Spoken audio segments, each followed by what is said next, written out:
हर हर महादेव। कल की अवतार किसकी योजना है कि पिछले वीडियो में हमने जाना था कि भारत के आध्यात्मिक धरोहर के रक्षक रुद्रावतार बाबा ने ही सारी योजना रची है। आधुनिक समय में उन्हें महाअवतार बाबा के नाम से जाना जाता है, जो कि उनके द्वारा ही प्रचारित है। उन्होंने अपनी योजना अनुसार ही अनेक बार अपना प्राकट्य किया है।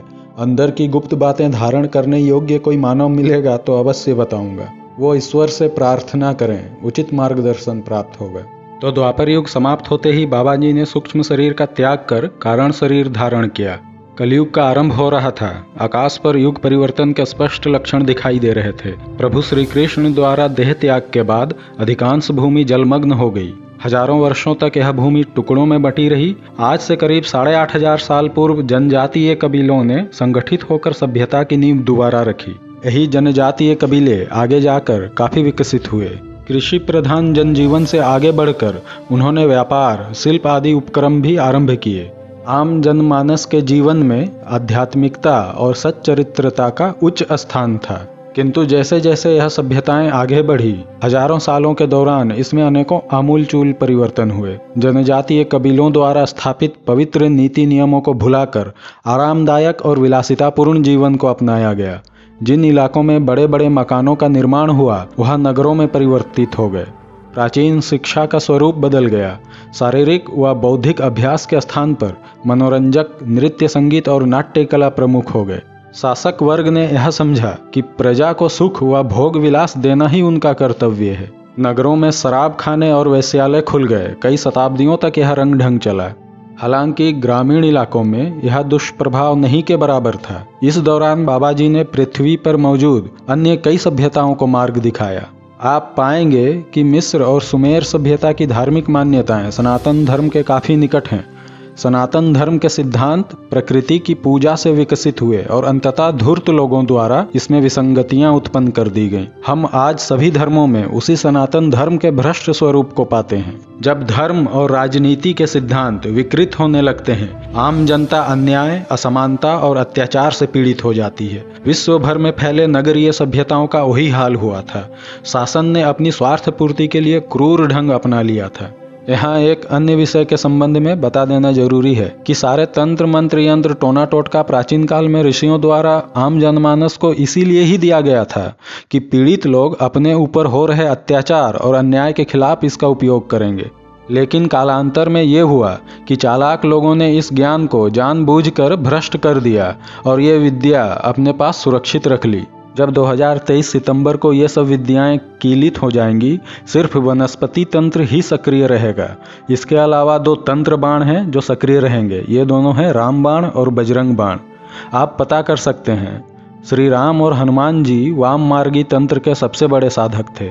तो हम बात कर रहे थे कि सभ्यताओं के उदय व पतन के दौरान ज्ञान का प्राचीनतम शुद्ध रूप खो गया और धीरे धीरे प्रकृति के अनेकों शक्तियों का मानवीकरण कर दिया गया। हम बात कर रहे थे कि प्राचीन समय में लगभग 25,000 साल पहले जो सभ्यता आरंभ हुई, वही पूरे विश्व में धीरे धीरे बनते बिगड़ते फैली और मानव जाति ने अनेकों सभ्यताओं का उदय व पतन देखा। प्रत्येक सभ्यता में जब मानव जाति का नियंत्रण कुछ हाथों में चला जाता है, प्रकृति विनाश आरंभ कर देती है। आप मनु, मोजेस या जिसे हम मूसा भी कहते हैं, उनके जैसे लोगों के संदेश देखिए।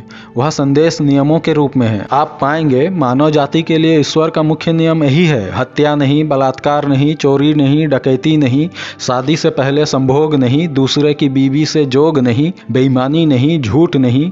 मनुस्मृति में यही लिखा हुआ है। बाद में उसमें बहुत सारे फेरबदल किए गए ताकि नियंत्रण कुछ लोगों के हाथों में रहे। जैसे ही आप सदाचार का पालन करेंगे, आप ज्ञानी होते जाएंगे और ज्ञानी आदमी किसी का गुलाम नहीं रहता। मैं फिर भटक रहा हूँ, तो ठीक है, जो बता रहा था उस पर आते हैं। हड़प्पा सभ्यता के अंतिम चरण में जब चारों ओर भोग विलास की प्रधानता हो गई थी, धर्म का स्वरूप भी विकृत होने लगा था। वेश्यालय, शराब खाने और जुआ घर जैसे उन नगरों की पहचान बन गई थी। राजाओं ने खुद को ही ईश्वर का रूप बताना आरंभ कर दिया था। इसी दौरान जब विदेशी हमला हुआ, बाबा जी ने कालचक्र के सहारे भविष्य देखा। वह हमला अति विनाशकारी था। रुद्रावतार बाबा जी की इच्छा थी कि भारत का आध्यात्मिक ज्ञान संपूर्ण विश्व में पुनः प्रकाशित हो, किंतु इस लक्ष्य की प्राप्ति के लिए वह साधन उपलब्ध ही नहीं थे।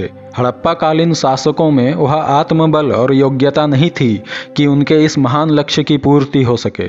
जब उन्होंने काल चक्र के माध्यम से भविष्य देखा तो ज्ञात हुआ कि यह पवित्र भूमि कालांतर में और अधिक पीड़ित होगी, विदेशियों द्वारा शासित होगी। रुद्रावतार बाबा जी के लिए यह अत्यंत दुखद बात थी।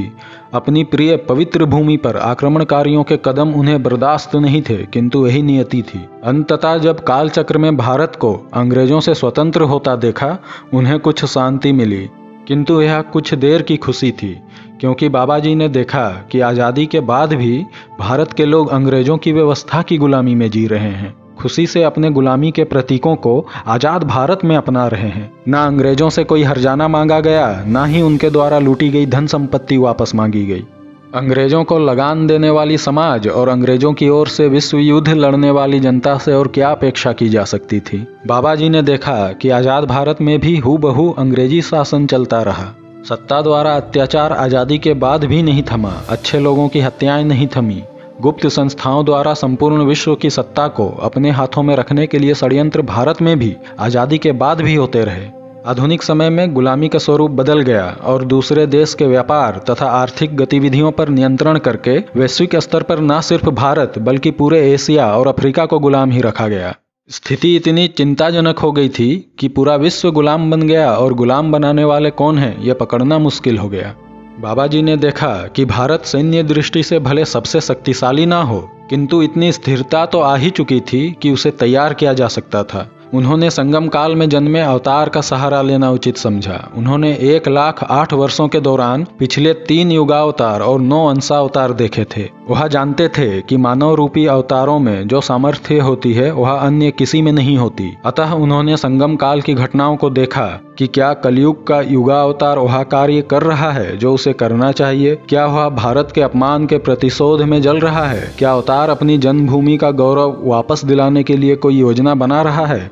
किंतु जैसे कि पिछले वीडियो में बताया गया था कि बाबा जी द्वारा संगम काल की घटनाओं को देखने से उनमें परिवर्तन होने लगे थे, तब उन्होंने काल चक्र के अधिपति प्रभु हर से मार्गदर्शन करने का अनुरोध किया था। प्रभु हर ने रुद्रावतार बाबा जी को क्या सुझाव दिया था यह आप पिछले वीडियो को देखकर जान सकते हैं। बाबा जी ने उसी अनुसार कार्य किया। कलयुग का युगावतार कल्कि हमेशा ही अन्य अवतारों से भिन्न होता है। कल्कि अवतार की प्रकृति अन्य सभी अवतारों से अलग होती है, क्योंकि कलयुग में ज्ञान का स्वरूप भौतिक होता है।